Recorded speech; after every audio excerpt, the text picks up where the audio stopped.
Ngapunten Gus, melanjutkan pertanyaan yang tadi. Niki ketika suluk menuju usul datang Allah. Menawi kita menyadari bahwa manusia ini sebenarnya adalah patung. Apapun aliran yang ada adalah dari Allah. Niki enten aliran ngeten.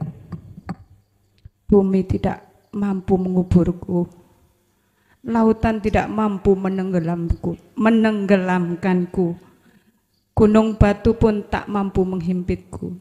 Niki napa roh sing pun istilahnya napa nggih? Merdeka napa pripun ngoten Gus? Matur nuwun.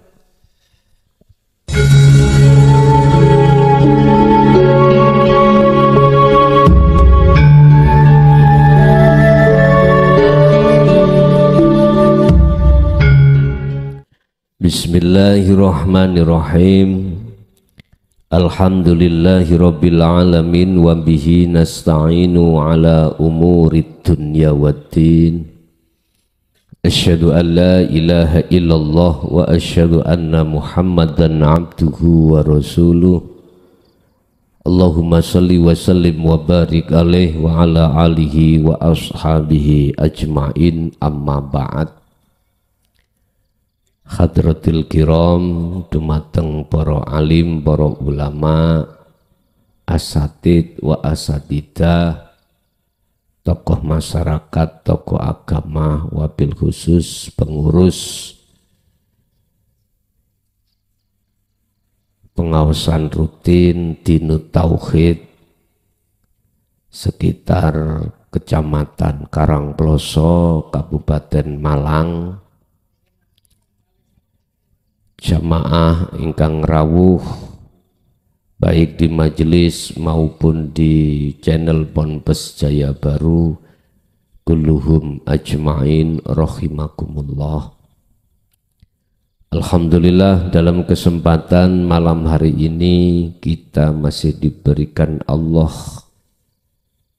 satu anugerah sehingga bisa berkumpul dan bermuajah dalam rangka ngaji rutin yang khusus membahas tentang Dinut Tauhid, yang untuk malam hari ini kita diserukan Allah untuk belajar ruhaniyah kita itu melakukan perbuatan yang disebut ikhlas. Ikhlas sudah menjadi ketetapan Allah. Kita manusia ini dihadapkan dua problem, dua ketetapan atau dua takdir. Pertama disebut takdir atau ketetapan yang bersifatkan sesuai dengan sifat basariah kita sebagai manusia, yang disebut dengan takdir basti, ya, takdir basti.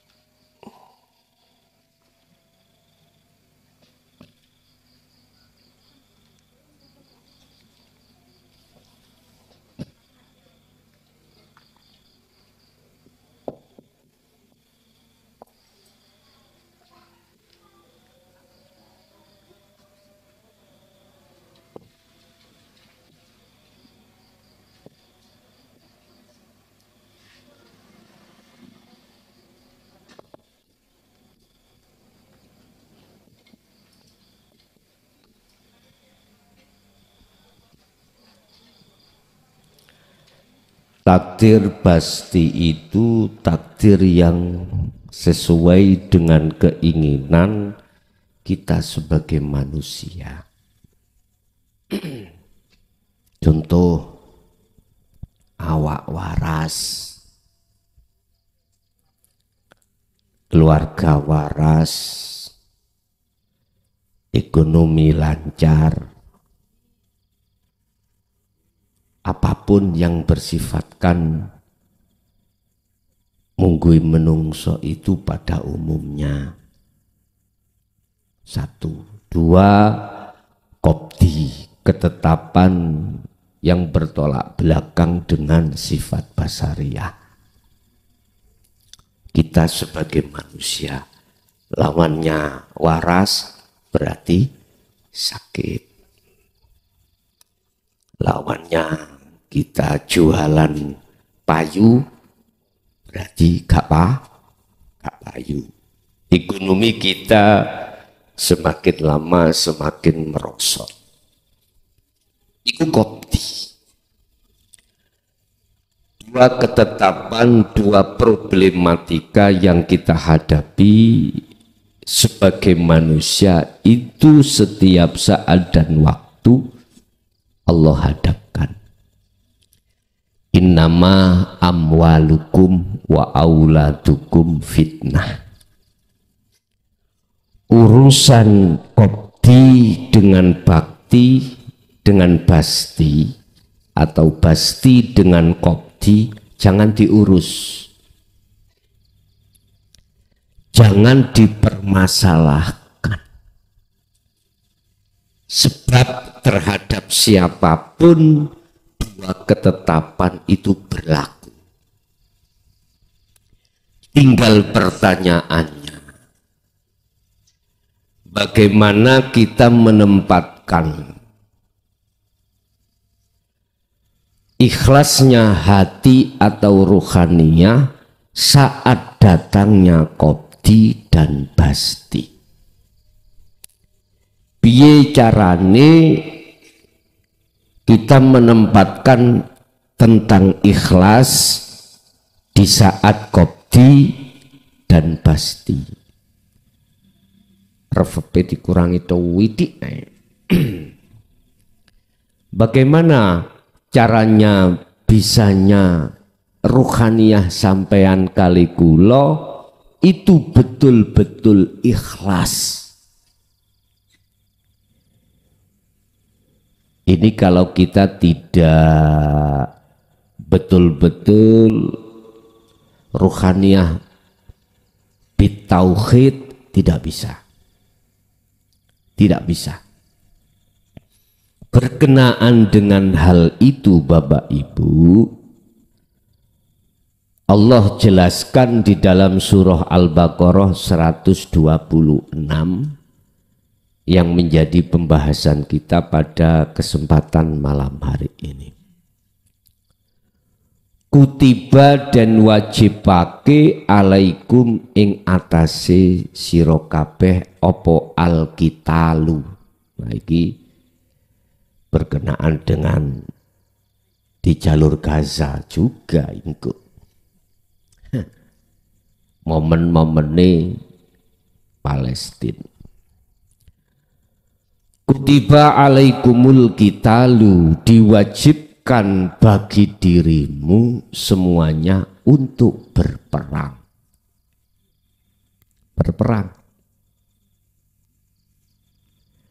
Padahal wahua utawi perang iku kurhalakum kui gak gelem. Karena di dalam peperangan mesti ada mati, mateni atau dipateni, dibunuh atau membunuh pun. Wong perang iku satu-satunya dalan kuwi mateni apa dipaten. Iki bahasa fisik. Iki alqitalu. Maksudnya bukan perang-perang secara fisik. Alqitalu itu adalah sesuatu yang kau sengiti. Kau sengiti kok. Kau benci. Istilah ruhaniyahmu, sifat basariyah itu kau nggak suka, kau sukai itu. Awak loro, sinten sing seneng? ekonomi sampean kali kula bangkrut. Hei menungso, aku ngomong menungso barekan. Siapa yang tidak mau? Siapa yang mau untuk sakit, untuk kita ekonomi jatuh, terus kita dicaci orang? Nggak ada yang suka. Umumnya manusia. Umumnya manusia. Tapi mesti itu dihadapkan Allah. Al-Qital itu kalau kita maknani di dalam hadis itu secara umum ya perang Badar, perang Khandaq, perang Uhud. Kalau sekarang itu perang di jalur Gaza. Iki syariati. Kata Rasul, perang yang seperti ini adalah jihad kecil. Jihad kecil. Tapi ada jihad yang besar di tengah-tengah umatku, yaitu mujahadatun nafsi. Merangi hawa nafsu. Iki jihad besar ini.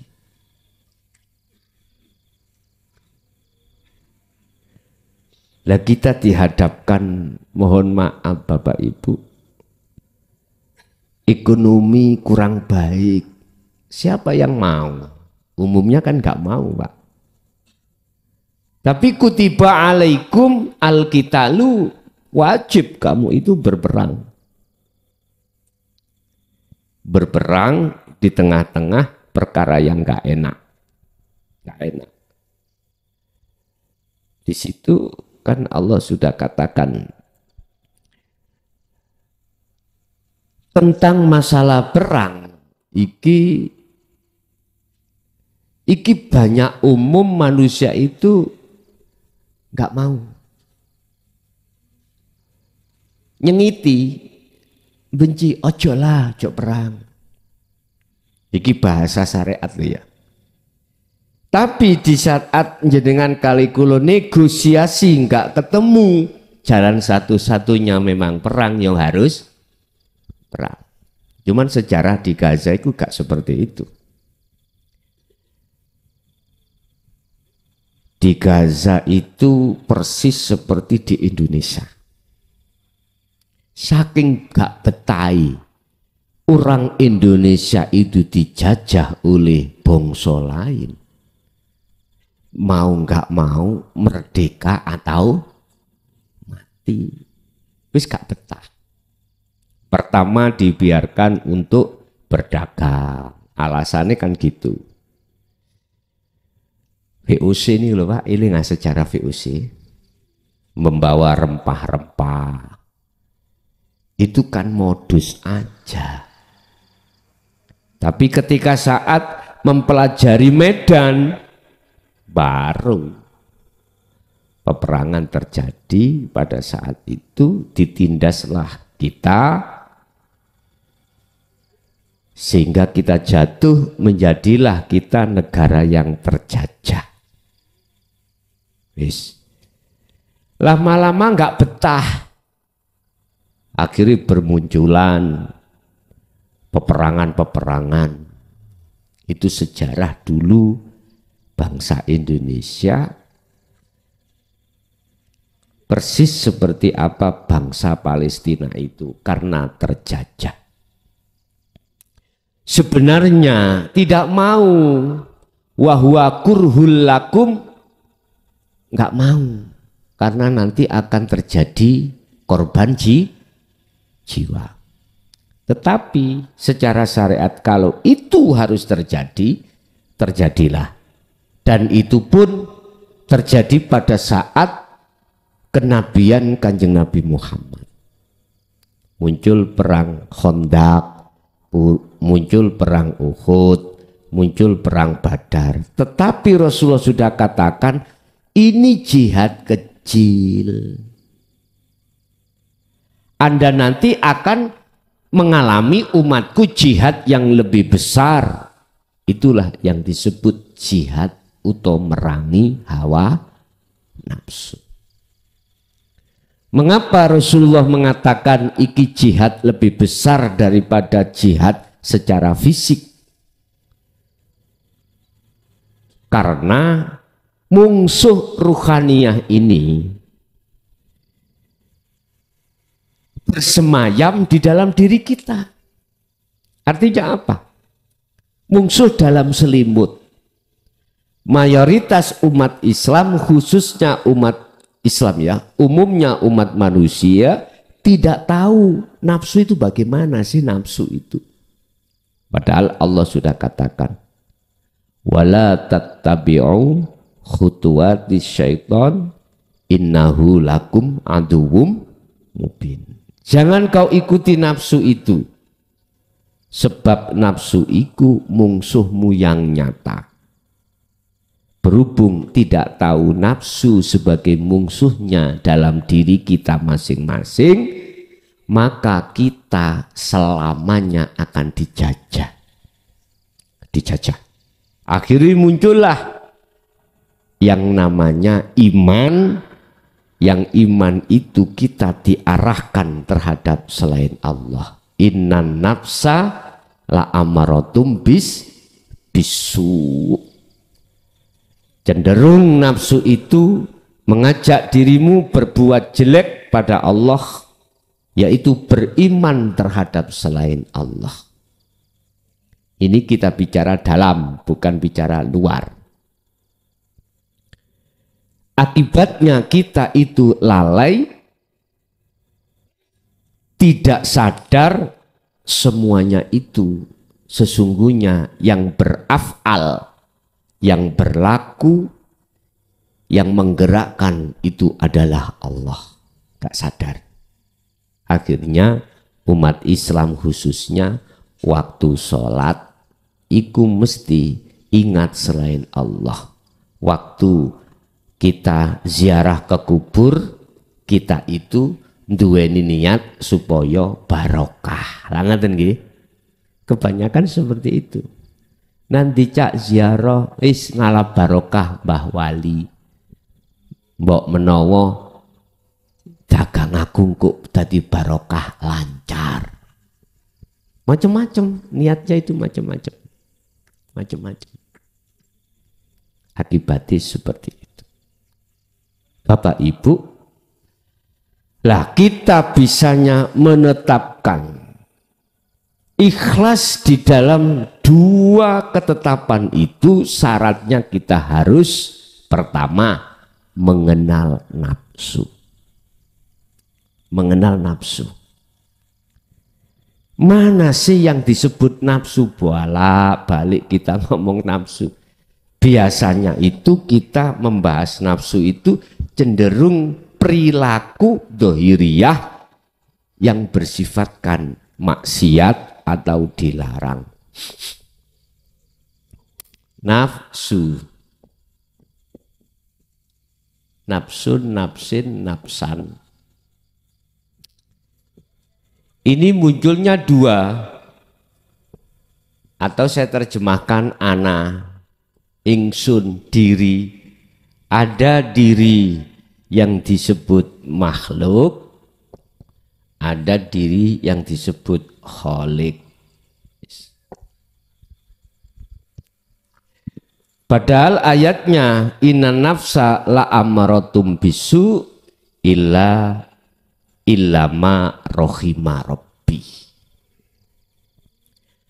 Mana yang dimaksud nafsu yang harus kita kenali? Itu yang kembali kepada anak-anak makhluk. Artinya kan anak itu kan saya. Saya itu ingsun. Kedirian makhluk di dalam diri saya. Saya beriman apa yang muncul pada diriku semata-mata dariku sendiri. Inilah nafsu yang dimaksud Rasulullah. Yang dimaksud Quran mana? Innahu lakum aduwwum mubin. Kalau itu musuhmu yang nyata, yang tidak boleh kau ikuti. Ya ini. Keakuan di dalam diri kita, yang keakuan itu kembali kepada makhluk. Siapa yang mengambil pepaya saya. Si A. Tahu si A menek dijarnya. Si A. Makhluk toh. Kedirian makhluk itulah nafsu. Saya beriman terhadap si A yang mencuri pepaya itu berarti saya ini dikuasai hawa nafsu. Loh kok bisa? Ayo diurai. Kalem-kalem mai. Engko nek gak paham teko. Lewat ayat Allahu khalaqakum wa ma ta'malun. Kita umat Islam yang masih ada di syariat dengan ayat Allahu khalaqakum percaya kalau kita itu yang menciptakan adalah Allah. Tapi teruskan ayat iku wa ma ta'malun iki lho gak sepiro dibahas. Wa malan opo ta'maluna kang do agawe sira kabeh apa yang timbul dalam dirimu semuanya itu datangnya dari Allah. Si A menek. Si A apa bahasa Indonesia ini menek itu Pak? Memanjat pohon pepaya, mau mengambil pepaya sebab anaknya kaliren gak ono sing dipangan atau anaknya itu gak iso ngentut wetenge iku kembung menek pepaya sampean lah si A menek. Kalau kau melihat si A-nya, pasti jenengan iki menuduh dan beriman yang mencuri si A. Percaya gak percaya, tanpa ada Allah dalam diri si A, apa bisa si A dengan sendirinya menek sendiri? Jawabnya mesti tidak. Bagi mereka yang sudah beriman hanya pada Allah. Lho Gus, nek ngono Gusti Allah mencuri yo. Yo gak, yo mboten sambung Pak nek Gusti Allah mencuri iku. Walillahil masyriqu wal maghrib. Kabeh apa sing ono jagat timur dan jagat barat semuanya milik. Masa sih barangnya dhewe iku disebut mencuri? Halo. Kita ngomong mencuri karena kita merasa milik kita. Si A kita anggap mencuri karena pepaya itu kita merasa milik itu. Iki hukum syariat wis bener. Tapi ojo duduk ning kuno terus. Ya kuwi kudu naik ning hakikat, atimu cek gak kembung. Hatimu cek gak loro.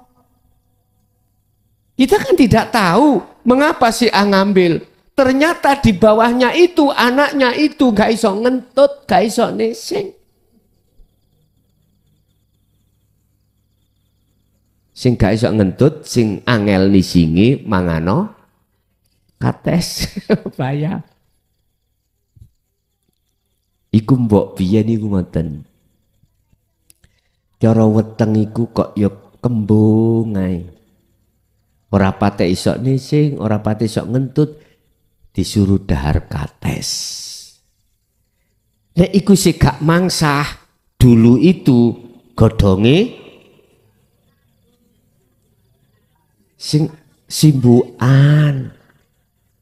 Ngoten dulu. Ternyata kates atau pepaya itu buat perut lambung itu sangat baik. Apa maneh sampean pangan sak kulite. Lu pahit memangnya. Cacing-cacing melok mati. Iku nek purun saisine. Bila mana sampean gak trimo ya sak godhonge sakwite. Kalah gajah sampean maring.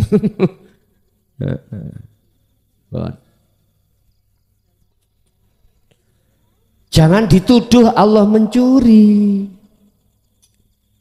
Kan sudah dikatakan semua milik Allah dan yang menguasai adalah Allah. Sampai Kanjeng Nabi dawuh dalam satu hadis terkait masalah peran Allah, terkait sejatine makhluk itu bagaimana, sejatine Allah itu bagaimana. Sering kita baca, tapi kebanyakan umat gak patek paham. Yaiku la haula wala quwata illa billah. Kita makhluk itu nggak punya daya upaya untuk bisa naik memanjat ke atas, nggak punya. Kita makhluk nggak punya daya upaya untuk bisa melihat, mendengar, berbicara atau dan yang lain sebagainya, nggak ada. Wala quwata pun juga kekuatan pun tidak punya makhluk itu. Akan tetapi bila mana terjadi haul wa quwata iku parane illa bil kecuali billahi. Lah ngono niku kan jarang disadari, ya Pak ya. Jarang sadar. Jarang kita sadari. Waktu terjadinya hal itu jarang kita nyadari. Bahkan banyak yang tidak sadar. Timbulnya akibatnya akhirnya sakit hati sampean. Ketika ketemu yang tidak enak seperti pepaya kita dicuri orang. Mesti gak enak nih hati. Akhirnya kita muncul hasud, muncul amarah dan lain sebagainya. Bukan perkara ini kita biarkan, yonda. Setidaknya itu jagalah ruhaniyahmu dari bisikan nafsu dalam dirimu yang dirimu diseret untuk beriman terhadap selain Allah. Bukan perkara ini tidak boleh sampai mengingatkan, hei si A, iku nyolong, katesku yang ngomong aku dulu, mestinya gitu. Loh, ketika itu nek konangan bi Pak, cepet-cepet melorot mboten. Biasa lah ngoten ki. Wis mbalawa. Biasa ngoten. Lah si A-nya juga begitu. Ngomong dulu lebih enak lah enak. Cak Son, aku njaluk katesi yo. Anakku wetenge kembung. Lah penak toh? Mestinya gitu toh. Tetapi kita tidak mungkin dihadapkan perkara yang miturut sifat basaria kita sebagai manusia ikut cocok, nggak mungkin. Suatu saat dihadapkan Allah sing gak cocok, yaitu tadi. Bagaimana kita bisa ikhlas, ya? Kalau kita merasa masih memiliki, mboten saged. Iki durung maneh nyolong bojo sampean ya. Tambah nemen nih. Lho Gus, kalau hukum hakikat diterapkan ndak rusak syariate. Lho gak ngono. Ngene lho dulur, mohon maaf. Itu yang menterjadikan siapa? Walaupun kita tidak mengharapkan. Tapi kalau Allah menterjadikan, bisa apa kita? Bisa apa? Gak bisa apa-apa. Cuman didasari dengan ilmu tauhid itu barangkali. Aku gak ndongakno enggak. Wis ben sing wis-wis, sing durung ya ben enggak, gak sida. Ngoten lho maksudku ya. Bukan ndongakno ya Allah, muga-muga dicocok petek. Ndak. Semuanya itu Allah. Ndak, jujur mboten.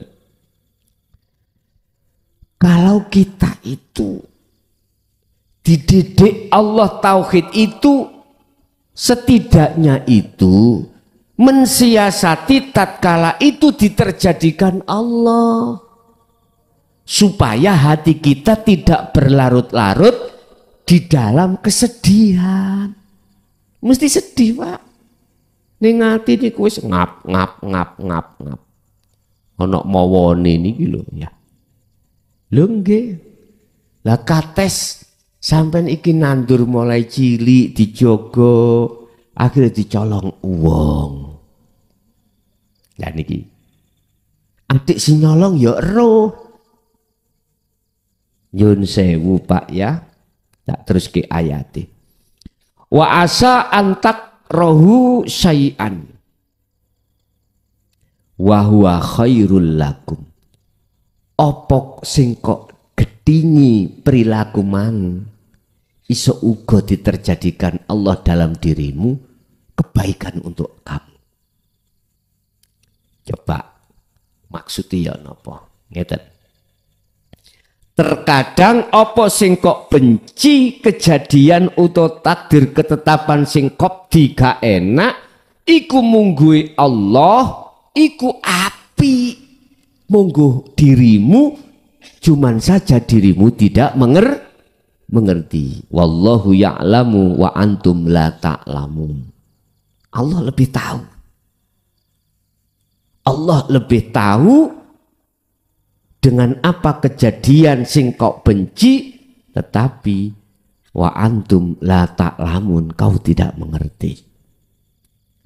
Asa sewaktu-waktu antakrohu opo sing kok gedingi iku mitrut awakmu kok benci. Wahua tetapi ini utawi sing kok gedingi iku khairun bagus. Tapi gue gak ngerti. Lah letaknya ben ngerti bagaimana? Gini Pak. Jangan memandang kau dari sisi syariat saja. Jangan. Kalau Anda memandang kejadian itu dari sisi syariat, mesti hatimu loro. Mesti hatimu loro. Sebab kau gak kepingin. Siapa sih Pak sing kepingin enak-enak dagangan lancar, tengah jalan disikat oleh teman kita, akhirnya jatuh harga kita, bangkrut kita. Apa tuh nggih? Nyun sewu. Tolong lihatlah dari sisi hakikatnya juga. Hanya orang yang bisa melihat dari sisi hakikat itu cuman ahli zuhud. Ahli hijab nggak bisa. Siapa ahli zuhud itu? Ahli yang sudah dikatakan oleh Rasulullah, ittaqullaha haitsuma kunta. Dimanapun dia berada, dimanapun dia menghadapi sikon, selalu membawa takwa. Dijawab di Quran, mereka-mereka ahli syuhud adalah alladzina yadhkurunallaha qiyaman wa qu'udan wa ala junubihim. Beliau selalu tidak mau melepaskan zikir sirul asrar. Sebab dengan zikir itulah sebagai wasilah ruhaniyahmu selalu sambung terhadap Allah. Hablum minallahmu itu enggak putus. Alladzina yadhkurunallaha qiyaman wa qu'udan wa ala junubihim. Ngeten. Apa sing kok benci iku kok api. Mungguh Allah iku ya apa? Ngene. Orang ahli syuhud Allah mesti gak akan memutuskan hubungan ruhaniyahmu dengan selain Allah. Selain Allah. Apa yang dimaksud selain Allah? Ya makhluk. Surga lah makhluk nggih. Neraka makhluk. Sugih makhluk. Apa sing enak-enak? Makhluk semuanya. Dagangan sampean api, ya makhluk. Garwa sampean, ya makhluk. Ngeten. Pandangan Allah itu nek lamuno katesmu gak dijukuk Gusti Allah, ndadekno penghalang hatimu datang Allah. Iku maksudnya Allah. Cuman kita tidak tahu, ahli hijab tidak mengerti. Akhirnya apa? Di hati panas Pak, seperti mowo. Tidak jauh berbeda dengan garwo anak dunyo brono. Cuman ning Quran ujian yang terbesar adalah garwo. Kemudian anak, kemudian harta benda. Wa zuyyina lin-nasi hubbus syahawah minan nisa wal banin wal qanatiril muqantarah. Nyun sewu. Maksudnya Allah dilepaskan kates itu dari kita, apabila tidak kulepaskan maka jadi penghalang hatimu. Cuman kalau dilihat dari si syariat, ya enggak. Tapi nyun sewu, ahli suhud iku sing wis mesti ruhaniyahnya itu dilepaskan dengan urusan dunia. Boten seneng belas ati iku berurusan dengan selain Allah. Boten seneng. Sebab ahli suhud itu dia semakin lama mendekat, semakin mendekat dan bertemu Allah secara enggak langsung, maka semakin jauh hatinya dari meninggalkan urusan dunia. Iki ruhaniyah, bukan jasmaniyah. Lah Gusti Allah memutuskan hubungan ruhaniyah dengan selain Allah macamnya kali. Ada biruhin fakot, ruhnya saja. Bisa jadi ma'a jasadihi, artinya beserta sak jasate. Nek sak jasate ya dintekno yang namanya dunyane awak dhewe akhire kiri. Miturut Gusti Allah nek jasate gatak kirino membikin ruhaniyah jenengan terhalang terhadap Allah. Terus pertanyaannya, Gus, nek ngaji nengane tauhid berarti siap melarat nggih, mesti melarat nggih. Dunyane iki belum tentu. Belum tentu. Manakala Allah menghabiskan sak dohire, berarti miturut pandangan Allah iku lamuno gak dilibas, gak digolong, sak dohire akan menjadi penghalang kita kepada Allah. Itu dalilin dia iki, wa asa an tuhibbu syai'an wa huwa syarrul lakum. Kedua ini, apa yang kau anggap baik belum tentu baik mungguh Allah. Justru sing kau anggap baik miturut awak mungko asline mungguh Allah jelek. Kok iso? Itu tadi, dengan adanya yang kita anggap baik, tambah api, KTS tambah mana. Tadinya itu hanya 1 hektar menjadi 5 hektar. Iku kok anggap baik, belum tentu baik. Ing mungguh Gusti Allah akhirnya dilibas. Seret. Kewabeh 5 hektar dintekno dipangan ular ngono.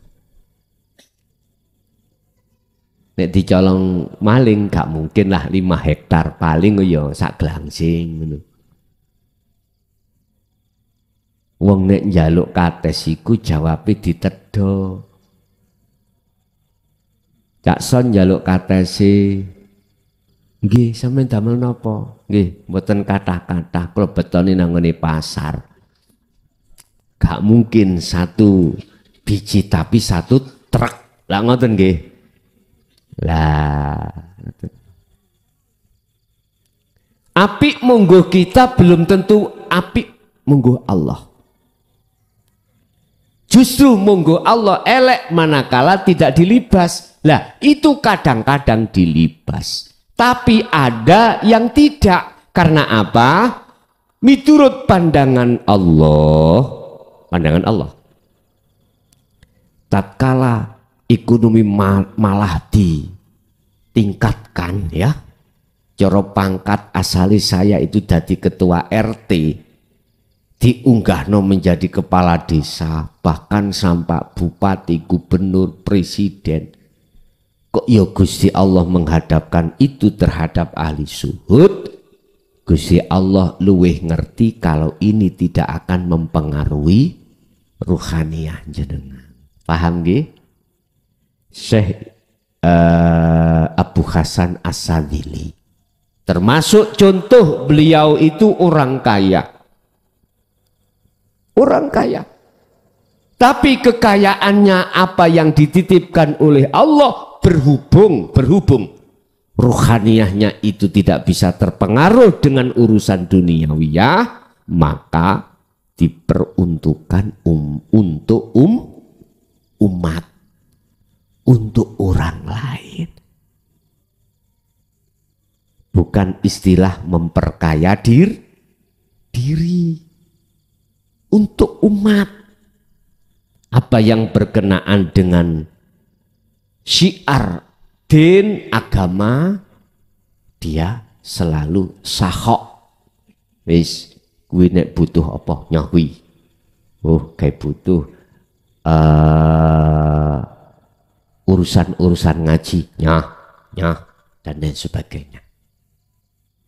Jadi nek ono arek nyauk sumbangan kanggo masjid, kanggo ngaji di desanya gak ditutupi lawangi, malah dibuka, disiapno daharan, dijak mangan, sampak wareg, wis butuh apa pun.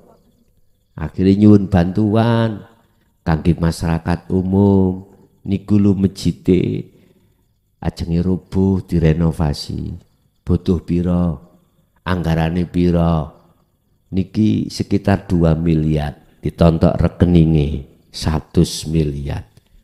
Wis piro 2 miliar cukup lah. Enak toh nek ngene? Enak. Sing akeh gak ngono. Karena hitung-hitungan. Mengapa hitung-hitungan? Karena merasa aku yang usaha, aku yang melakukan. Mboten saged. Mesti digolekno sing paling titik. Ana duwe atusan, duwe eketan, duwe puluhan, 20-an. Kita ambilkan yang puluhan.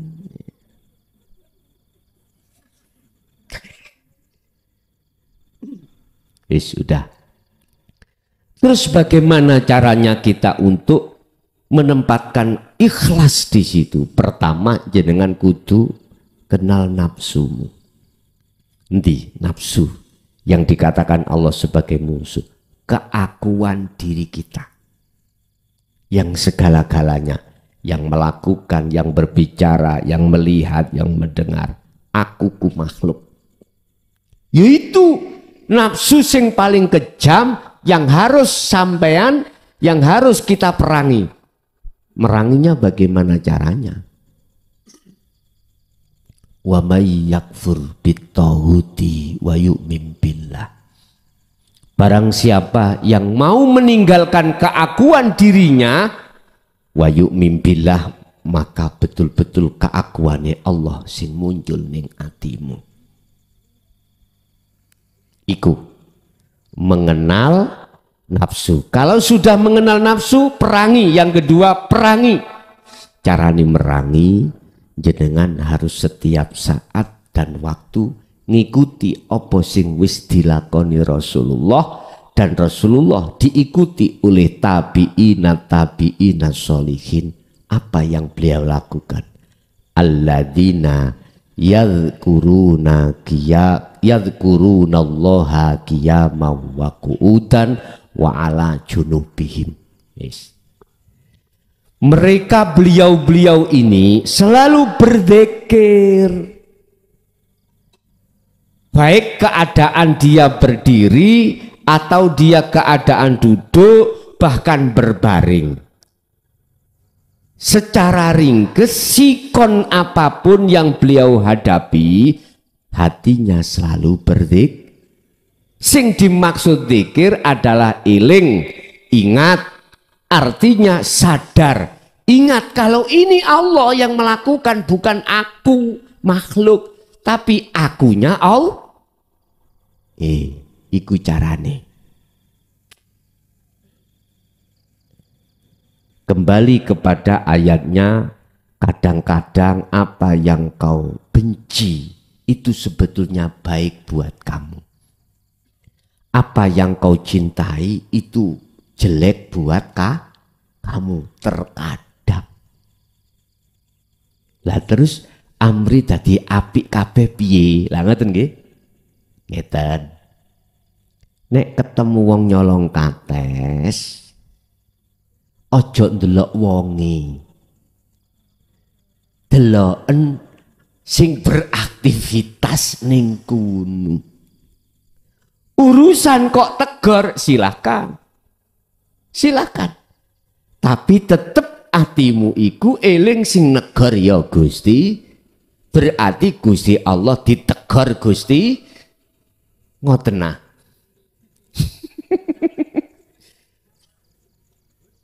Mosok Gusti Allah negur Gusti Allah.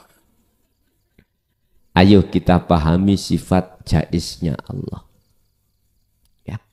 Biar kita tidak gampang menuduh dan membatasi kekuasaan Allah. Dalam Al-Quran Allah katakan innallaha ala kulli syai'in qadir. Sesungguhnya Allah itu, mohon maaf, kuasa atas segala-galanya. Dulu zaman Nabi dan Rasul. Sing bimbing atine beliau-beliau langsung Gusti Allah lewat para malaikat. Nah ngoten nggih. Wis aku tak ngomong bahasa pandangan dohir dhisik. Dulu para nabi dan rasul khususi iku sing bimbing atine iku langsung Gusti Allah lewat para malaikat. Lah sekarang umume sing bimbing Allah langsung lewat manusia. Nah, ngoten nggih. Kanjeng Nabi bimbing kita, padha makhluk manusianya. Secara akal bisa diterima, oke. Sebab zaman Rasul ambek zaman kita umati gak padha, ya tak terima. Tapi apakah mungkin pada saat ini Allah membimbing salah satu hamba yang dikehendaki tidak lewat manusia tapi lewat malaikat? Bahasa hakikat itu juga mungkin, tapi bahasa syariat gak mungkin. Ngomongin ngoten makolai. Iya nek zamane Nabi dan Rasul langsung Allah lewat kadek zaman saiki nek gak jin yo iku makalah sing langsung atau tidak langsung telah menuduh dan membatasi kekuasaan Allah. Sekarang aku tanya, Allah biyen ambek saiki padha apa gak? Sami ta? Lah nek sami, lha apa kita membatasi kekuasaan Allah?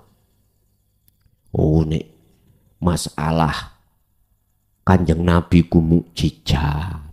Setelah Kanjeng Nabi karomah. Kita itu gak karomah. Iku hukum syariat biarlah. Memang iku makalah dasarin dugi akal. Tapi sedikit tarik ke hakikat. Jawabannya bagaimana? Suka-suka Allah. Malah kalau boleh saya murnikan tauhid, innaka. Ayo dibuka. Ini Quran golek ana surat apa iki? Al-Qasas.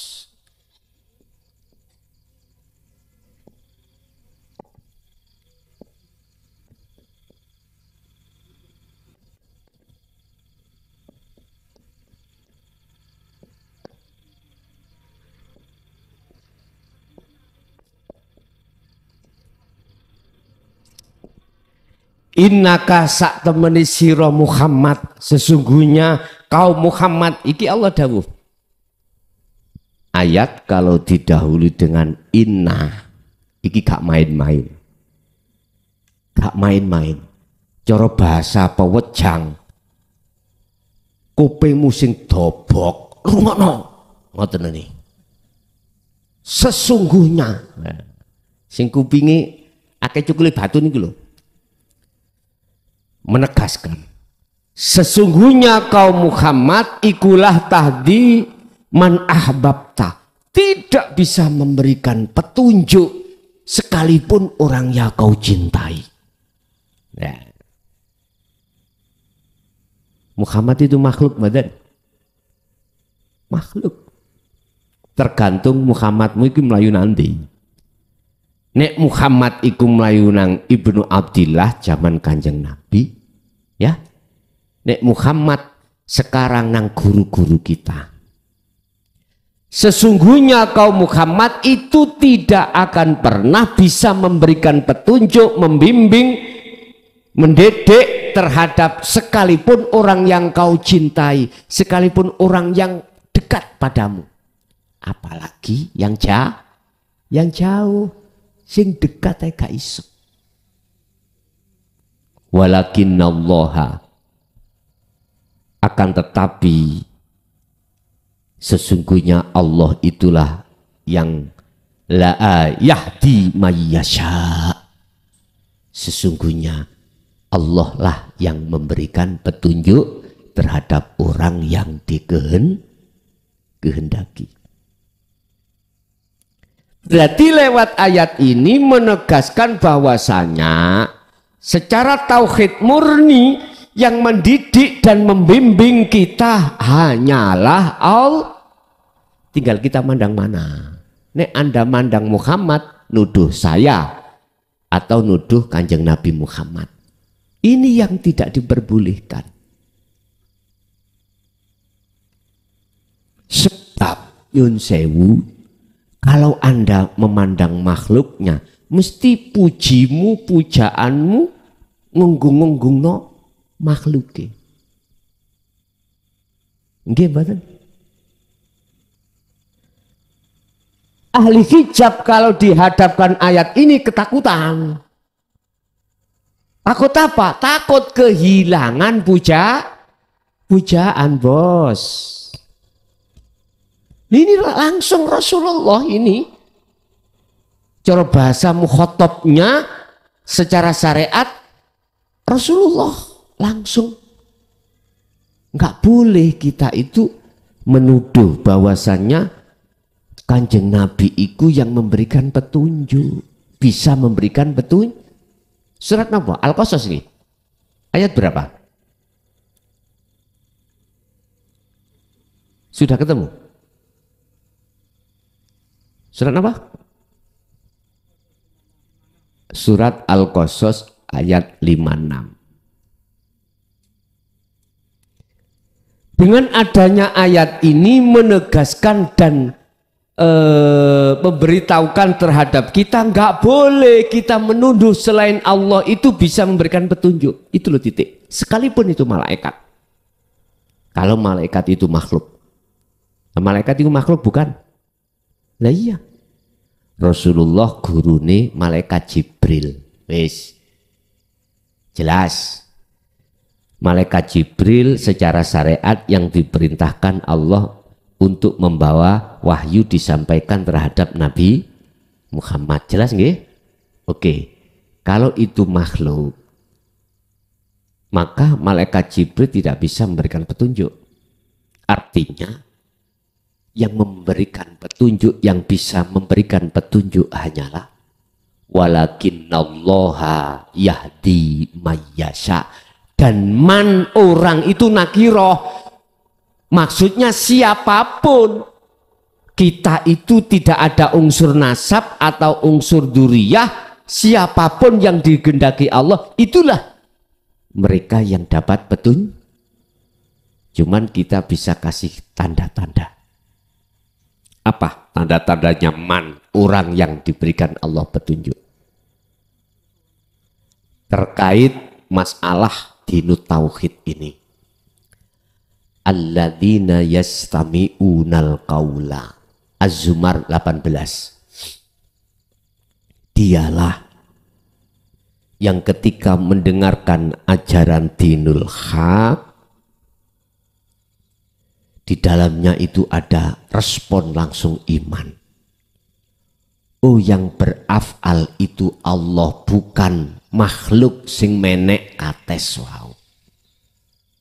Oh, sing bimbing yang kasih petunjuk iku afalnya Allah, Allahnya, tapi bukan makhluk.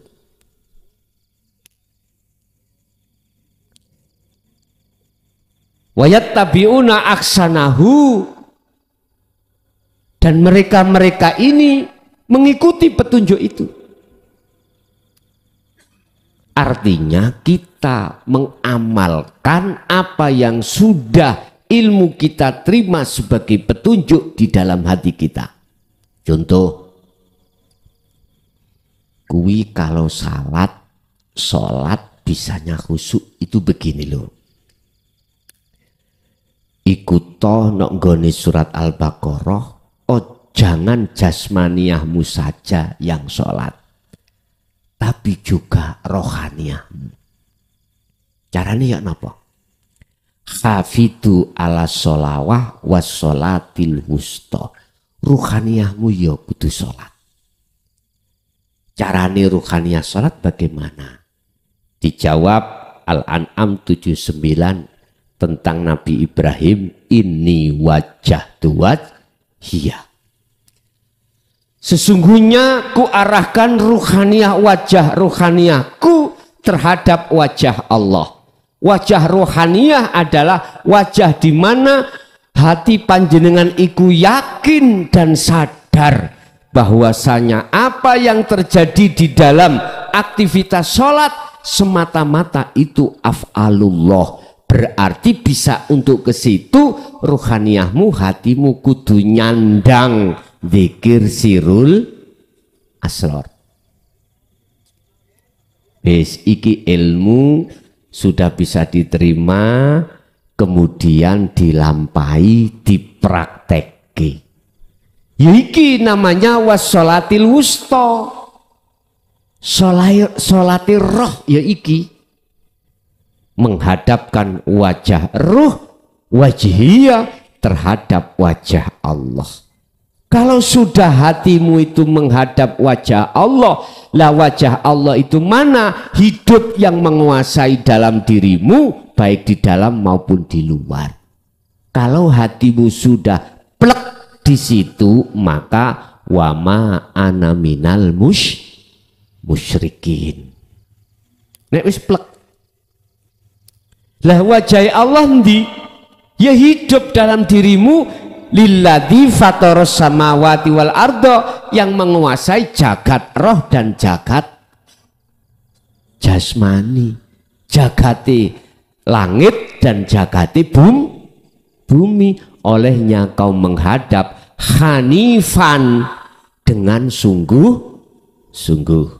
Kalau sudah mancep di situ, maka ayatnya wama ana, dan saya tidak termasuk minal musyrikin, orang yang menyekutukan Allah. Tandane piye? Waktu sholat kuwe gak iling sakliyane Gusti. Lah, bisanya Anda gak ingat selain Allah, sibukkan hatimu dengan zikir sirul asrar. Itulah cara untuk menghadapkan wajah ruhmu terhadap wajah Allah. Dan ini yang dilakukan oleh nenek moyangnya Nabi Muhammad yang disebut Nabi Ibrahim, dan juga dilakukan oleh Nabi Muhammad kama sholaita ala sayyidina Ibrahim. Nah di situ millata Ibrahim hanifah, dengan sungguh-sungguh. Itulah cara untuk kita meletakkan ikhlas di situ. Syekh Ibnu Athaillah kalau menyangkut masalah Ikhlas iki dawuhe simpel ngeten. Al a'malu suwarun qaimatun. Apa perbuatan yang terjadi pada diri kita, entah sholat, entah njobone sholat, apapun tanpa kecuali, amal kabeh iku laksana koyok patung. Patung. Kalau sudah merasa Anda itu semua Allah ya, Anda mesti menjadi patung. Sifatnya patung. Ya nggak bisa bergerak kalau tidak digerak, nggak bisa melihat kalau tidak dilihat, tidak bisa mendengar jikalau tidak didengarkan. Makanya ada sifat sama, sifat basor, itu di situ. Al-a'malu suwarun qaimatun. Semua amaliyah itu seperti jegedek, jegidek, kaya ugek-ugek. Nyegidek koyok patung, diam tidak bisa bergerak apapun. Iku amal, berarti gak manfaat. Sholatmu yo gak manfaat, zakatmu, posomu, hajimu, semua amaliyah apapun iki koyok patung. Amriye iki manfaat iku piye? Wa arwahuha, kasih roh, dikasih roh. Jenenge amal iki kudu diwenehi roh. Apa rohnya amal? Supaya dia bisa melihat yang tadinya nggak bisa mendengar yang tadinya budek, bisa melihat yang tadinya buta, bisa bicara yang tadinya bisu. Bagaimana? Kasih roh. Laroi amal iku opo. Wa arwahuha, utawi roy amal iku wujudu sirril ikhlas fiha. Yaiku wujude ikhlas fiha, wujudu sirril ikhlas fiha, wujude rahasiane ikhlas fiha di dalam amal. Iki rohnya. Terus wujude rahasiane ikhlas iku sing ya apa? Ketika jenengan wau meripat dohir nyawang pencuri, mohon maaf, meripat atimu, iku beriman bahwasanya iku af'alullah. Hatimu manakala iman di situ, maka itulah wujude rahasiane ikhlas. Allahu Akbar. Hatimu gak ngakoni dirimu yang sholat. Justru ning hatimu yakin sing agawe sholat iki gesang urip di dalam diriku. Berarti itulah Allah subhanahu yaiki roy amal yaiku yang disebut ikhlas. Ayo, kalau sudah di situ, mungkinkah jenengan akan mengharapkan ganjarannya telea? Mboten mungkin. Tendensi surga, tendensi pahala lepas di situ. Mesti lepas. Gak kadek gak, mesti lepas. Inilah cara Bapak Ibu Anda dikatakan sampai makrifat pada Allah di sini. Belajarlah untuk menanamkan ikhlas. Ikhlas itu terjadi manakala kau tidak merasa apapun dirimu. Gambarane kados wong kudune sing ketemu WC terus bah sing mangan ya papano. Nggih, sepurane pas basiku. Gak mungkin jenengan senep-senep tadi golek WC sudah ketemu WC terus brul sampe cukup maneh ayo gak mungkin. Jelas justru kau hilangkan dari pandanganmu, disiramlah WC. Ada yang dicukup maneh diwadai piring dalam meja, ada enggak? Sesungguhnya ingatlah apa kesenangan dunia ya jemaun yang kita kumpulkan, sesungguhnya jenengan iku madai telek deleh piring dideleh meh hakikatin iki sing ngerti. Lu nek ngono Gus, omahku tak obong. Bojoku tak usir, anakku tak usir, kau wae sih. Yo gak ngono, Bos. Nek ngaji tutukno, ojo mandek, gitu. Ngene lho maksudnya. Pandangan syariat, dunya brono kesenangan dunya, ya duduk telek. Artinya cukup sudah untuk kebutuhan jasmani kita dan keluarga kita. Jasmani, ya. Tapi ruhaniah jenengan jangan ikut campur mencintai ini. Sebab sesungguhnya apa menurut hakikat aslinya kesenangan dunia apa yang kita kumpulkan itu sejatinya seperti hinjru WC kuning sing sampen tokno iku sampen adai piring di deleh meja. Iku asli nih. Maksudnya ruhaniahmu ojo campur tresna mbak iki, kudu tresna menyang urip sing nguasai kuning-kuning iki. Ngoten lho maksudnya, paham nggih? Bukan perkarane kuning-kuning. Hakikate iku kita buang ya ndak lah. Rusak hukum syariat nek iku sampean trapno.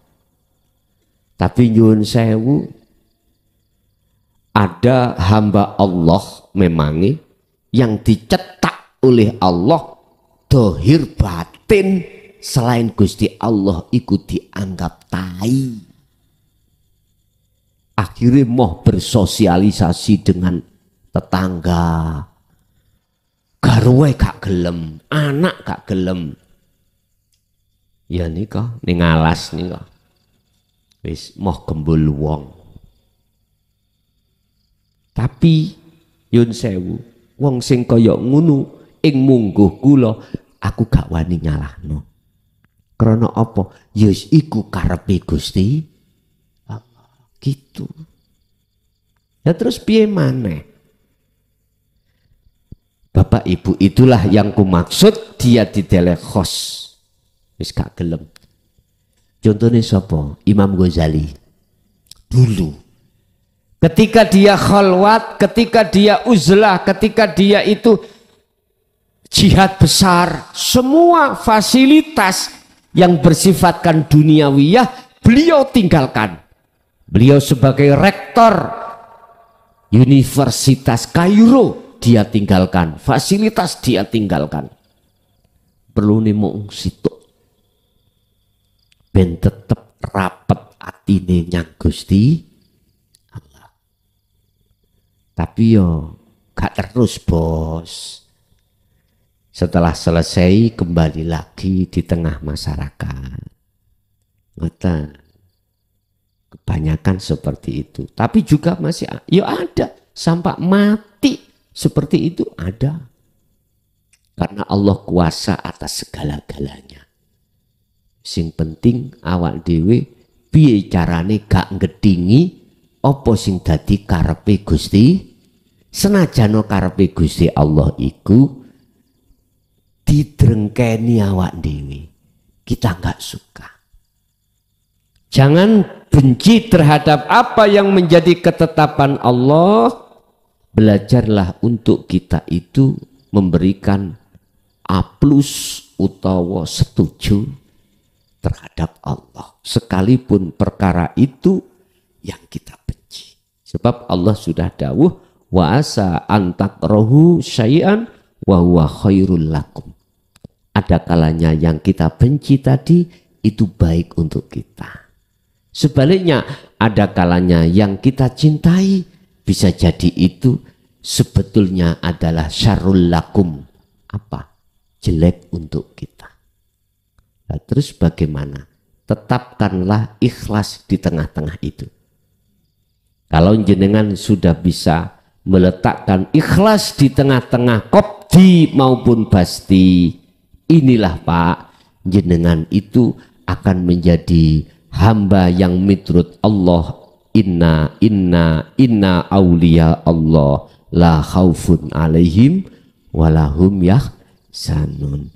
Abot, tapi saabot-abote tetap jenengan jangan putus asa. Udahlah lakonono sak mampu panjenengan. Sak mampune. Mampune 50% ya 50%. Bapak atau garwane biasanya belanjani kita sebagai istri 1 bulan 3 juta. Lah kok krono gak nyekel duit kanggo iki kanggo iku sak wulan 300.000. Ya sudah, belajarlah ikhlas. Jangan melihat Bapak lihatlah siapa yang berkehendak, siapa yang berafal, sing lakokno iku sapa. Itu loh maksudnya. Tentunya kita akan bisa melihat Allahnya manakala Anda berwasilah.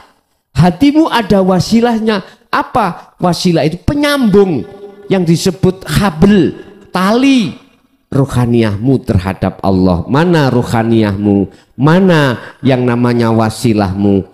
Adzikru bisiril asrar, diterangkan di dalam surah Al-Maidah ayat 35 kalau nggak salah. Wajib jenengan ini mencari wasilah untuk bisa sampai pada Allah, itu wajib. Ya ini yang namanya hablum minallah, itu hubungan Anda langsung pada Allah. Jangan ngeribon. Tahu ngeribon? Ngeban nih lho Pak. Nang iki si A nang si B nang si C nang si D, terus sampai Z. Ini selok bongko. Wasilah itu jenengan langsung nang Allah. Di wasilai adzikru bisiril asrar. Ini iki pun. Jadi jenengan ketika robitoh iku madep urip, bukan madep makhluk. Madep urip. Boleh madep urip yang ada di dalam guru jenengan. Sing penting lalu apa atau gurumu? Dirimu sendiri ya ono urip kok, gitu. Cukup nang dirimu aja. Lapo ado-ado belakrak tutup Mojokerto. Gus aku njaluk putune yo tak gawe robito. Haram hukumnya. Nek kok kuwi njauk putu berdua kok gawe medeni tikus, monggo nek kok robito difutu apa jenenge digedhekno deleh ngarepe imam. Dikei lilin terus sih. Wis haram hukumnya kuwi berobitoh terhadap selain Allah, karena Qur'an ini sudah mengatakan ini wajah tuwaj hiya, bukan pada makhluk. Langsung mawon kesawen namanya itu mau muter-muter kayak lesus saya mau bon. Wallahu tawi Gusti Allah iku ya'lamu, luweh ngerti katimbang kamu. Iku ya'lamu ngerti sapa Allah. Wa antum khali utawi sira kabeh iku tak maluna. La tak maluna kuwi ora ngerti. Artine apa? Gusti Allah iku luweh ngerti apik mungguh awakmu apa elek mungguh awakmu. Iku Allah ngerti. Khusus kanggo ahli suhud, tatkala jenengan iki mangkok ya ekonomi dijatuhkan, tolong sekali lagi kuwi kudu duweni iman. Allah luwih ngerti, lebih baik aku dijatuhno katimbang boten. Sebab nek gak dijatuhno iki engko akan menjadikan penghalang ruhaniyahmu terhadap Allah. Terus nyun sewu bek-beke bojomu iku njaluk pegat misale. Gara-gara imane gak padha. Langkah pertama nyun sewu syariate lakokno. Ojo gelem. Ojo gelem apa maneh jenengan iki wis kagungan putra karena pertimbangan syariat. Ono bojo sing metenteng iku ngene. Akmu rene iku modal. Bondo dengkul. Kabeh teko bapakku, teko aku. Imanmu nek pancet ngetutno Jaya Baru misalnya. Pegatan ae. Lu ada Pak, WA nang aku kali gak tuturno wong ya mari. Gak lanang gak wedok. Saran kula mung siji. Wis anggap pentut liwat nae. Jangan pernah kau mau. Walaupun iku mau tiap saat dan waktu ngomong seperti itu, jangan. Kalau persoalannya imanmu itu hanya pada Allah, diperintahkan untuk tidak iman terhadap Allah, beriman terhadap lainnya, ibarat ngaji, kuwi gak oleh ngaji babakan hukum hakikat dikongkon syariat tok nyun sewu. Ojo semata. Ngerti aja semata? Jangan semata-mata. Jangan ikuti semata-mata di depan istri atau suamimu, jangan. Ya udah. Jadi kegiatan-kegiatan yang bersifatkan itu untuk sementara waktu cancel di depan suami atau istrimu. Tapi kalau suamimu berangkat kerja baru golek ono YouTube, gak apa-apa. Pokoknya jangan semata. Begitu juga syariatmu. Sing asale bolong-bolong, suami atau istrimu itu ngoceh mergai subuh gugane angel gitu. Ya wis sak abot-abote tangiyo. Wis. Ayo jamaah, ya melu gak apa-apa. Wis. Sing penting ruhaniyahmu itu ngetrapno sirul asr. Gak mungkin bojomu eruh. Gak mungkin. Ini mempertimbangkan anak ya. Biar tidak ada yang dikorbankan. Tetapi nek wis saking nemeni panase ati nanggone bojomu, terus bojomu memakai tindakan gugat dhewe menceraikan di pengadilan, ya udah. Ya sudah ngintir rai. Tahu ngintir? Ya wis karepe. Ngoten lho. Aku yakin iku apik munggo Allah kau dipisahkan. Ilingo suatu saat tak diganti sing luwe apik munggo Gusti Allah. Nek gak diganti iku geblake mbing. Artinya iku wis apik jenengan kali kula tidak bersuami, tidak beristri. Hubungan hablum minal iku miturut apik munggo Allah. Itulah baru ikhlas. Anda akan bisa ikhlas ridho apa yang menjadi ketetapan Allah manakala jenengan ini hanya melihat Allahnya, tidak sibuk melihat makhluknya dalam hal apapun di situ. Bapak Ibu hadirin, jadi Syekh Ibnu Athaillah memberikan gambaran tentang ikhlas adalah amaliyah apapun yang terjadi pada diri kita itu tidak akan berguna baik di dunia maupun di akhirat, lebih-lebih manakala tidak didasari dengan ikhlas. Sebab ikhlas itu roy amal, roy patung mang. Lah dikatakan ikhlas, rahasiane ikhlas ketika berlaku amaliyah atimu gak ngakoni dirimu sing lakukan, tapi ning atimu meyakini semua terjadi karena Allah. Bapak Ibu hadirin jamaah itulah apa yang bisa kami sampaikan terkait masalah ikhlas yang tertuang di dalam surat Al-Baqarah ayat 216. Kita masuk pada sesi tanya jawab dan dialog. Barangkali yang ada yang perlu ditanyakan, monggo kami persilahkan.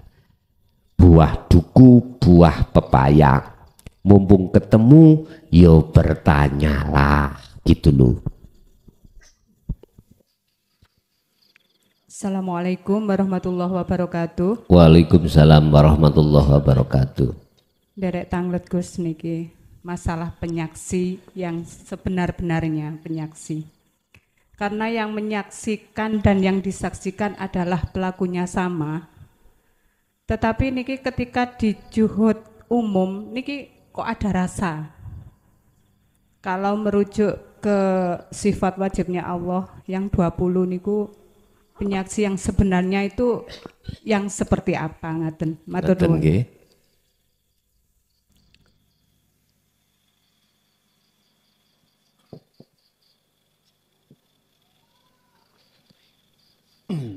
Ada syahadataini.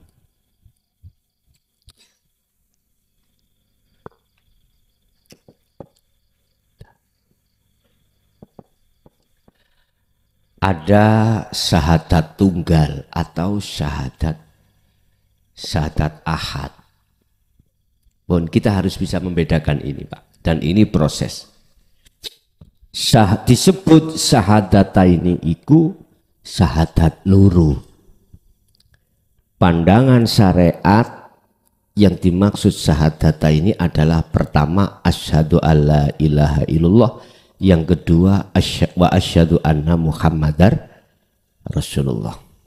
Iki syahadataini. Secara syariat kita bersaksi sesungguhnya tidak ada Tuhan yang wajib disembah kecuali Allah, dan saya bersaksi Rasulullah Muhammad itu adalah utusan Allah. Iki syahadat loro.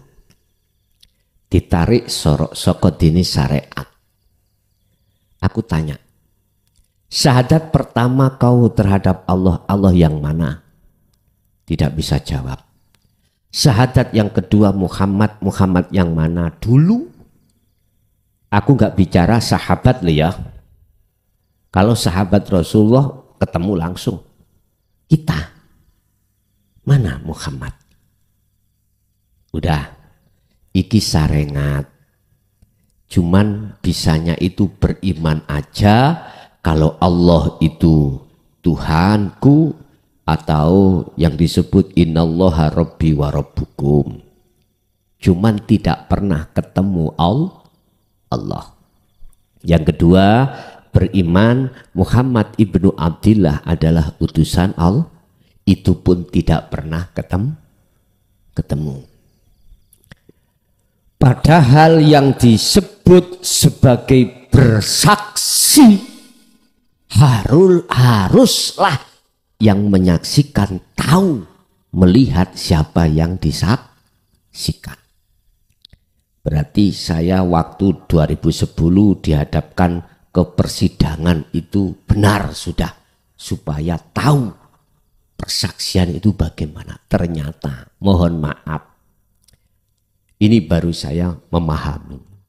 Tahun 2010 di situ saya dihadapkan satu hukum yang harus kujalani. Di situ ada saksi. Ada saksi yang memberatkan, ada saksi yang meringankan. Nah, saksi itu juga begitu.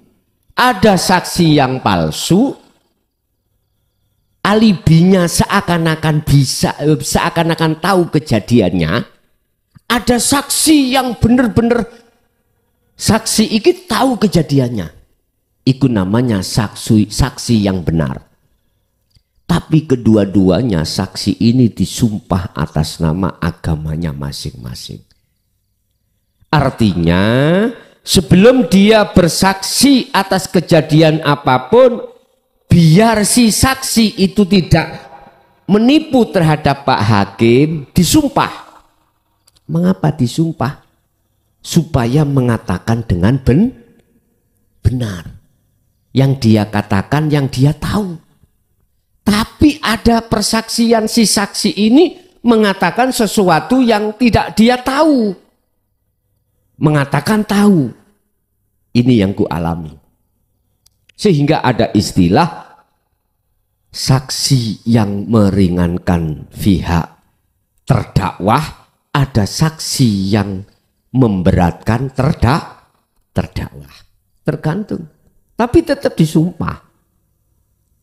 Ada bagian yang nyumpah. Sebelum ditanya hakim itu, saksi itu disumpah dulu. Isinya di dalam sumpah itu gak boleh si saksi mengatakan yang tidak dia tahu. Tapi faktanya terkesan seakan-akan dia namanya saksi alibi. Nah itu. Nah, boleh kenal. Berarti benar Gusti Allah ngukum aku iku secara syariat dulu iku bener kayak pelajaran. Ternyata Bapak Ibu bersaksi pada Allah umat manusia ini ada dua golongan. Ya, ada yang tidak tahu mana Allah, ada yang tahu sebetulnya mana Allah dan mana Muhammad. Akhirnya secara hakikat syahadata ini diartikan begini. Aku bersaksi, asyhadu, aku nyekseni. An ing setuhni kelakuan. Asyhadu alla ilaha illallah. Sesungguhnya saya bersaksi bahwasanya tidak ada Tuhan kecuali Allah. Dikatakan tahu siapa yang disaksikan, ruhaniyahmu itu jatuhnya ini wajah dua hiya. Berarti hidup itulah dalam diri kita yang sebagai Allah. Tahu akhirnya. Lalu syahadat yang kedua, wa asyhadu anna Muhammad.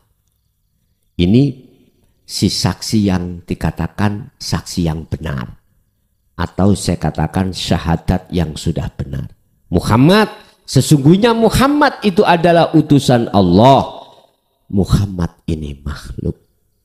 Berarti makhluk apapun bisanya gerak, itu sebab digerakkan oleh, sebab diperintah gerak oleh Allah. Dengan bentuk sifat ma'aninya Allah diletakkan pada si Muhammad mang.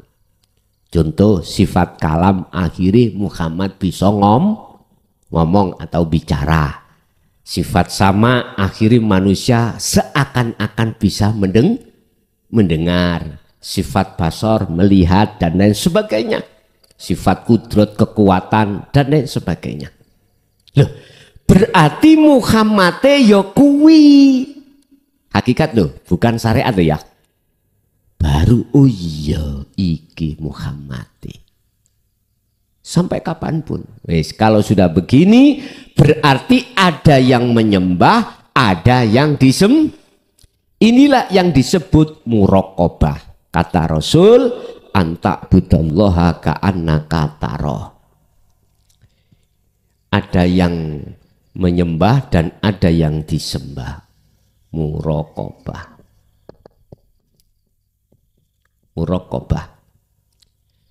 Allah sudah terasa di hati sangatlah dekat. La ilaha illa anta. Sudah dekat. Ning ngarepku, ya ning buriku, ning jeruku, ya ning joboku. Tapi belum bertemu. Belum bertemu. Cuman di dalam hati sudah yakin, sudah tahu kalau hidup itu adalah Allah. Yang bukan sifat, Allah yang bukan nama. Yang Al-Quran Allah katakan laisa kamislihi syai'un. Sesuatu yang tidak bisa kau sebut, kau gambarkan dengan apapun. Oh iki. Sudah tahu. Tapi belum ketemu. Wis yakin tapi belum bertemu. Inilah yang dimaksud Rasulullah. Iman keyakinan yang sudah ihsan. Karena inilah semua akan terjadi. Karena hanya ini. Wis, diteruskan Pak Bu. Akhirnya menjadi syahadat tunggal atau persaksian yang ahad. Pelaku yang melihat dan yang dilihat itu satu pelaku yang disebut kul huwallahu ahad. Tunggal. Lah, tandanya kalau tunggal bagaimana? La ibsorun wa mubsorun wa basorun. Nama ruh yang melihat, ya, yang menghadap. Nama Allah yang dilihat, yang disaksikan. Nama roh yang menyaksikan. Nama Allah yang disaksikan. Mata yang untuk melihat semua sirna alias fana. Di saat inilah tandanya jenengan itu la yarawna li anfusihim syai'an. Sudah tidak ada lagi gambar-gambar perkara selain Allah. Gak ada.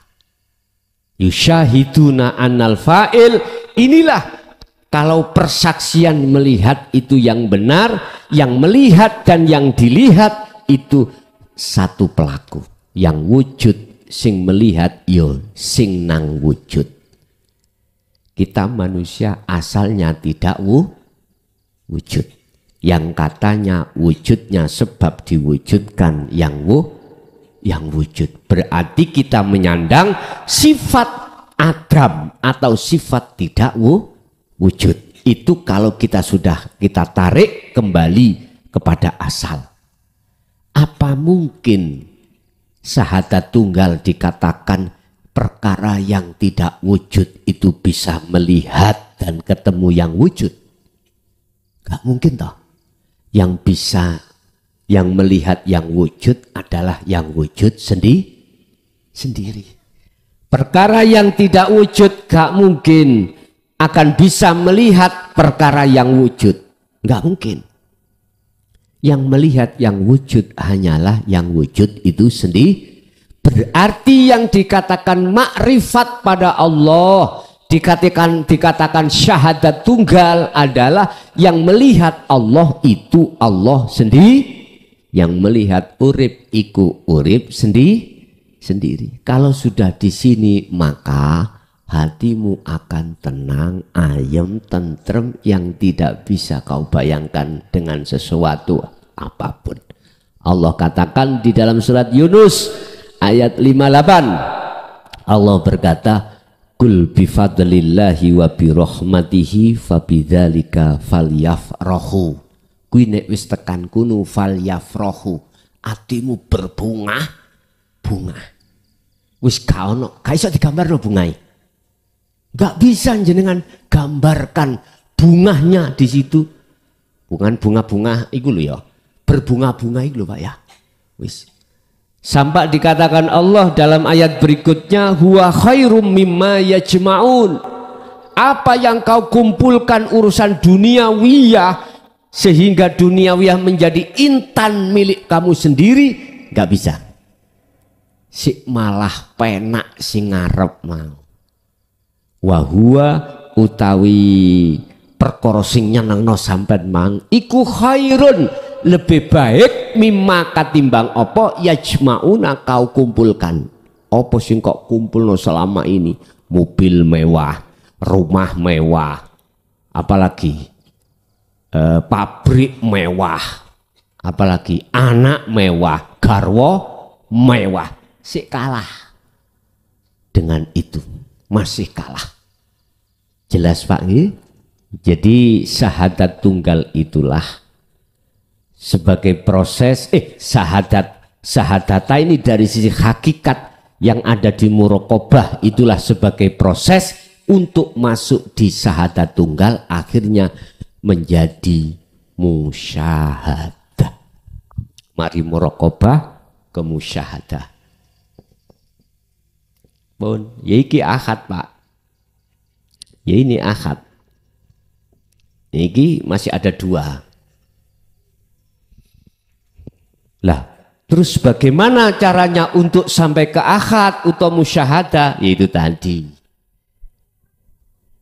Yadhkurunallaha qiyaman wa qu'udan wa ala junubihim. Berdirilah kau untuk selalu berzikir ketika kau duduk, jadikan dudukmu berzikir, ketika berbaring jadikan berbaringmu berzikir. Ingat, sadar bahwasanya dirimu itu selalu dilayani Allah. Begitu.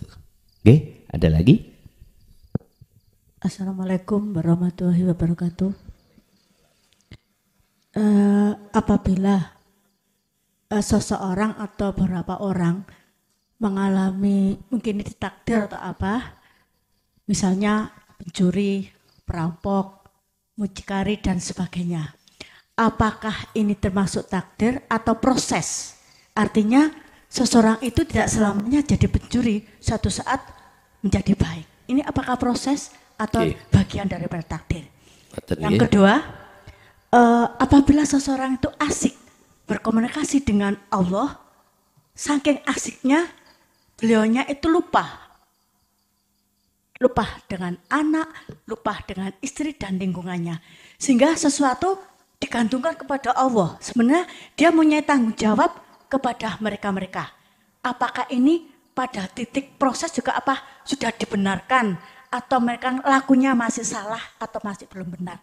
Demikian. Wassalamualaikum warahmatullahi wabarakatuh. Waalaikumsalam warahmatullahi wabarakatuh. Sesuatu yang sedang dan sudah terjadi itu namanya takdir. Saya ulang, sesuatu yang sedang dan sudah terjadi itu namanya takdir. Tetapi takdir satu itu ada kaitannya dengan takdir berikutnya. Dengan begitu boleh dikatakan proses. Berarti takdir pertama sebagai proses untuk takdir kedua. Sebab menungso sak jagat kabeh itu mesti ngalami proses suci fitrah, kotor, suci lagi. Ada yang gini, ini yang dunia loh di dunia. Ada yang gini, suci atau fitrah, kotor sampai mati, dibong, disucek nih Gusti Allah ning neraka. Ya sekali milih persucian ruhaniyahmu itu ning neraka apa ning dunya. Sedaya ngalami ngoten. Iki bahasa rohaniyah. Nek bahasa jasmaniyah, mohon maaf, kita itu tidak bisa keluar dari takdir. Kita hanya bisa menghadapi takdir itu dengan sepenuh hati pada Allah, alias ridho dan ikhlas. Tapi hanya hamba yang dikehendakilah yang bisa meletakkan ridho dan ikhlas. Siapa? Mereka yang diletakkan Allah cahaya makrifat. Mana? Nurun ala nurin yahdillahi li nurihi mayyasha. Ini. Di atas cahaya itu ada cahaya lagi, maksudnya nur makrifat. Lah, linurihi untuk menerangi cahaya ini terhadap si hambanya ruhaniyah. Siapa yang diberikan cahaya ini? Mayyasa, orang yang siapa yang dikehendaki? Tandanya adalah mereka di samping yastami'unal qaula, dia juga wayattabi'una aksana. Artinya mereka yang sudah mendapatkan wejangan saking Rasul masing-masing bahasa syariat, lalu dia taat terhadap wejangan itu untuk dilakukan. Dan inilah yang kumaksud ilmu, amal, dan istiqomah. Jadi Bu, disebut takdir itu adalah sesuatu yang sudah terjadi. Mereka menjadi mucikari, Kalau sedang dan sudah terjadi takdir. Takdir. 1. 2. Bisa jadi ini sebagai proses takdir berikut. Apakah proses takdir berikutnya dia itu? Apakah tambah nemen eleke minangka syariate apa tah tinggalkan itu? Niku ukurane apakah hati jenengan itu gelem balik nang Allah napa mboten? Kalau hati mau kembali kepada Allah, itu takdir sebagai proses awal kotor menuju suci. Kari ngoten mawon. Wis, nomor 1. Pertanyaan nomor 2. Napa? Oh ya. Oke pun nyantol. Apakah orang yang sudah memegang dinut tauhid, dia hatinya enjoy selalu bersama Allah, akhirnya secara syariat dia melalaikan kewajiban, apakah dia itu salah jalan? Sebagai proses, apakah dia itu tidak salah jalan? Tak jawab sekarang. Tadi Allah ketika si hambanya berangkat menuju pada Allah, itu ada 2 Allah kasih tahu. Ada seseorang yang dikehendaki baik rohani sak jasmani iki dilupakan. Iki khos. Ya. Ada yang tidak. Hanya rohaniyahnya saja yang dilupakan, urusan dunia, urusan anak istri dan tanggung jawab. Tapi akal ini masih ingat. Iki khawas. Kalau pertanyaannya apakah dia itu salah jalan, saya jawab tidak. Dia berjalan di atas jalan Allah. Tetap dia benar menurut pandangan Gusti, pandangan hakikat. Kalau pandangan syariat ya mesti ngomong salah ini. Wah, ya iki gara-gara sampai mlebu Jaya Baru. Wis tinggal no iki bojo diterlantarkan, anak diterlantarkan. Mana tanggung jawabmu? Padahal sih nanggung jawab Gusti.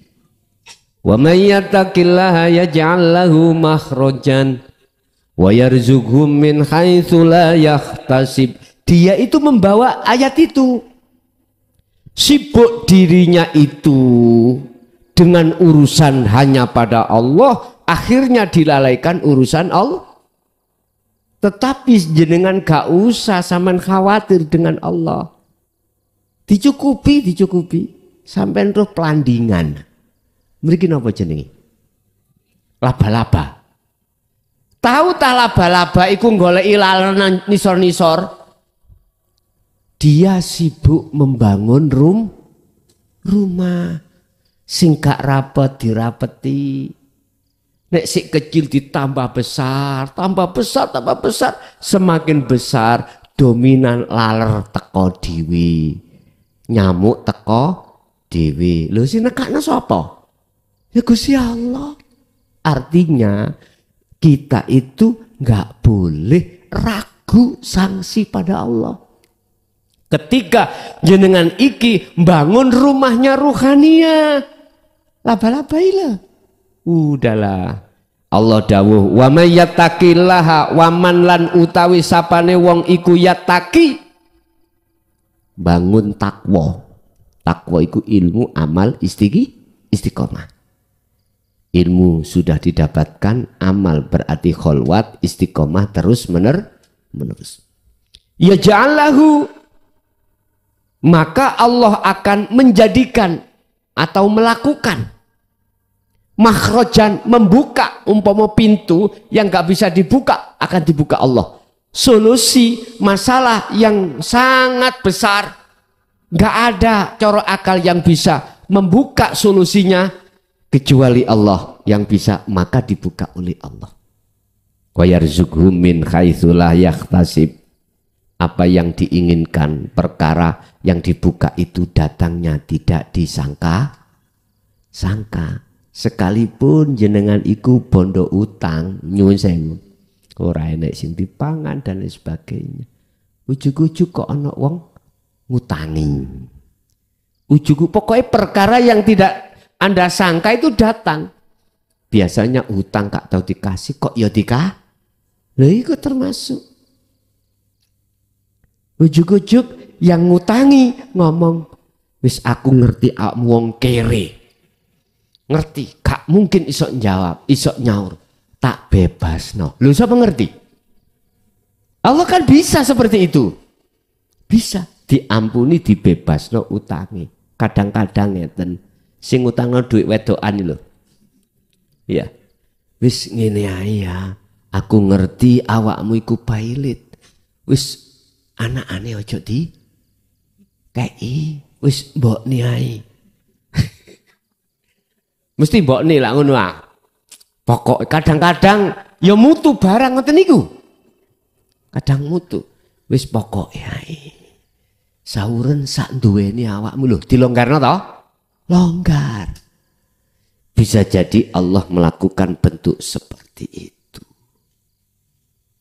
Jadi mboten salah Bu, karena saya mengatakan mboten salah, tidak salah karena dia dipaksa Allah untuk masuk di khos. Di khos.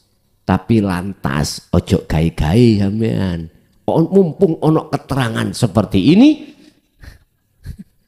aku tak mlebu khos. Oh mboten saged Pak. Mboten saged. Kita masuk ke khos iku sing lebokno ya Gusti Allah tidak atas dasar permintaan, kita dimasukkan khawasul khawas itu ya maksud Allah sendiri, tidak ada unsur permintaan. Sing penting jenengan lampawai dikir, urusan dilebokno mana urusane Gusti Allah. Ya wis itu. Aku yakin nek dilebokno khos, walaupun garwa sampean sik ayu-ayu, terus anak sik cilik-cilik, gak ono rasa kuatir. Aku yakin gak ada rasa khawatir. Mesti dijogo Gusti Allah. Wis ngono ae, gak usah bingung-bingung. Urip iki gawen los ae. Dene kok bojo sampean rabio maneh ngono lho. Mboten guyon, ngoten lho. Guyon mboten. Intine udahlah, jadilah kau seperti laba. Jangan pernah takut dengan apa kebutuhan yang sudah disiapkan Allah terhadap kita yang kita tidak tahu. Udah. Atiullaha wa atiur rasul. Nggih, ada lagi? Ngapunten Gus, melanjutkan pertanyaan yang tadi. Niki ketika suluk menuju usul datang Allah. Menawi kita menyadari bahwa manusia ini sebenarnya adalah patung. Apapun aliran yang ada adalah dari Allah. Niki enten aliran ngeten.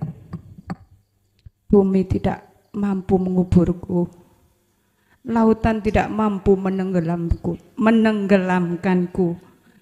Gunung batu pun tak mampu menghimpitku. Niki napa roh sing pun istilahnya napa nggih? Merdeka napa pripun ngoten Gus? Matur nuwun. Leres. Apapun mewahnya bentuk kehidupan duniawiyah, sekalipun itu langsung interaksi secara jasmani terhadap jenengan, ruhaniyah jenengan tidak akan terpengaruh. Hanya satu, Allah sampai ngatekno dawe Allah, ad-dunya mataul ghurur wal akhiratu khairu wa abqa. Sampai sudah tahu bahwasanya ad-dunya, urusan kesenangan dunia iku mata, ad-dunya iku mata, satu kesenangan, al-ghurur kang bujuk, wal akhiratu, dan urusan ukhrawiyah nang Gusti Allah iku khairun, lebih bagi, luwe apik, wal akhiratu khairu wa abqa, dan lebih kekal. Itulah figur yang dicontohkan oleh Syekh Abu Hasan As-Sadzili, termasuk Kanjeng Nabi iku asline jasmanine ya sugih, cuman gak ngerti jenengan nek beliaunya sugih.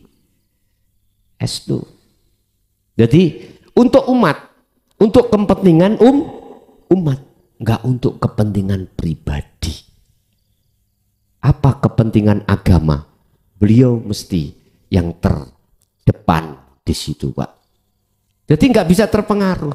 Nggih, leres ruhaniyah yang sudah merdeka dari belenggunya hawa nafsu. Nafsu membelenggu kita lewat kesenangan dunia.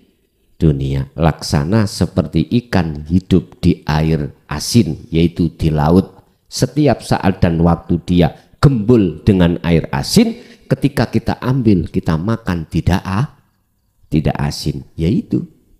Oke, leres. Ada lagi. Assalamualaikum warahmatullahi wabarakatuh. Saat dengeng ngapunten ingkang kathah Pak Yai, sepatus dados tambahi kekuatan iman. Kula badhe tanglet hubungan antara Sadatain Sadatunggal kalian Nur Muhammad dumateng makhluk sing rupi namine menungso. Niku mawon ngapunten. Saderenge matur suwun. Assalamualaikum warahmatullahi wabarakatuh. Waalaikumsalam warahmatullahi wabarakatuh. Alastu birabbikum qalu bala syahidna. Ini ada yang mengatakan Nur Muhammad. Sederhana kami jelaskan biar gampang mudah. Apa hubungannya Nur Muhammad dengan syahadat? Syahadata ini atau syahadat tunggal. Inilah Bapak Ibu ruh. Ruh tak artikan Nur Muhammad. Sing disebut ruh itu sebab sudah manjing datang jasad. Berarti sebelum ruh manjing datang jasad itu disebut wiji kang dumati sak lebeti urip, yaitu yang sering kita sebut Nur Muhammad.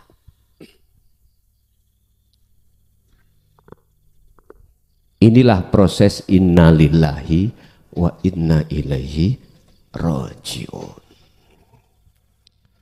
Niki mungkin nek sik bingung gak usah dipaksa lo ya. Wis digawe duren cangkokan, leren rokokan. Nyantai, gak usah dipaksa.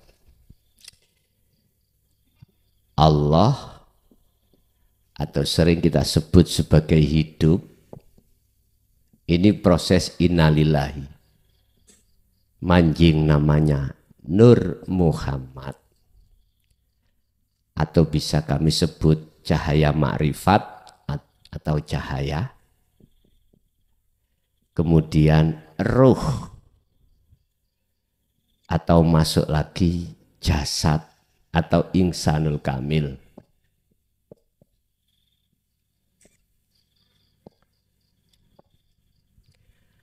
Asal muasal innalillahi ku tetep kedue Allah. Sangka Allah kabeh hidup. Mudun disebut Nur Muhammad. Sebab karena kalau tidak ada Nur Muhammad, dunia dan seisinya tidak akan jadikan. Apa Nur Muhammad? Adalah wiji kang dumadi sak lebeti gesang.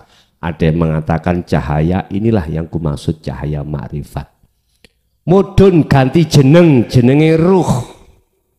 Sifatnya ruh iki adalah untuk melebu dari siji ambek jasad, akhirnya disebut insanul kamil. Inilah yang disebut innalillahi. Wis ya, insanul kamil. Wa inna ilaihi rajiunnya adalah manusia itu harus bisa kembali lagi kepada Allah. Hukum timbal balik, proses terus harus bisa kembali. Isoke kembali jenengan iki disebut wa inna ilaihi rajiun. Isoke kembali jenengan harus mengikuti sistem ning Quran niki. Anik butullaha, iman kabeh iki harus dihapus, difanakan. Insanul kamil harus fana, ruh harus fana, Nur Muhammad harus fana. Akhirnya ana. Jadinya ana. Ana maksudnya Allah. Innani anallah la ilaha illa ana. iki makrifat disebut. Jadi apa hubungannya Nur Muhammad dengan persaksian? Iya, karena sebelum disebut ruh yang nantinya wanafaktu ditiupkan ke jasad, ruh itu ditanya oleh Allah. Alastu birabbikum, betulkah aku Tuhanmu? Betulkah kau nanti akan hanya menyembah aku, bercinta hanya pada aku?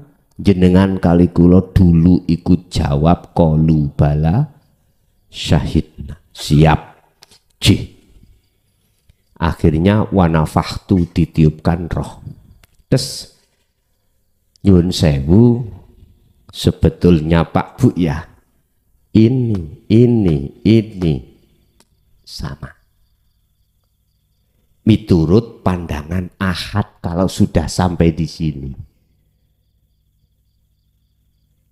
Kalau sudah ke Ahad, jadi ini ya ini ya ini ya ini. Bener toh Pak? Ini ya ini ya ini ya ini. Lah ini tok lagi. Iku kalau sudah di Ahad. Kalau belum di Ahad ya mboten saged. Masih ada selain Allah, ada itu langun lah. Anta wa ana, jenengan yo aku yo jen. Nah, boleh si anak loro. Jadi kalau ditanya apa hubungannya, yes memang hubungannya antara hamba dengan Gusti melakuni dugi syahadat wow. Makanya kalau prosesno syahadat secara hakikat, syahadat secara tunggal. Itu ngene loh. Akhirnya munculnya muraqabah dan musyahadah. Proses jenengan iki tahali menuju tajalli. Oke, ada lagi?